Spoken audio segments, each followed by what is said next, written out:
Praise lord. ప్రభువైన యేసుక్రీస్తు నామములో అందరికీ వందనాలు, శుభాశీస్సులు.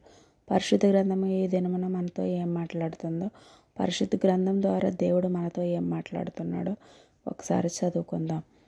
ఓబద్యా 1వ అధ్యాయము 1వ వచనం నుంచి 5 వచనాలు చదువుకుందాం.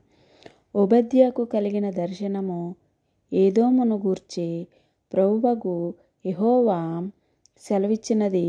యెహోవా యొద్ద నుండి వచ్చిన సమాచారము మాకు వినబడెను. ఎదోము మీద యుద్ధము చేయుదము, లెండని జనులను రేపుటకై దూత పంపబడి ఉన్నాడు. నేను అన్యజనుల్లో నిన్ను అల్పునిగా చేసితిని, నీవు బహుగా తృణీకరింపబడుదువు.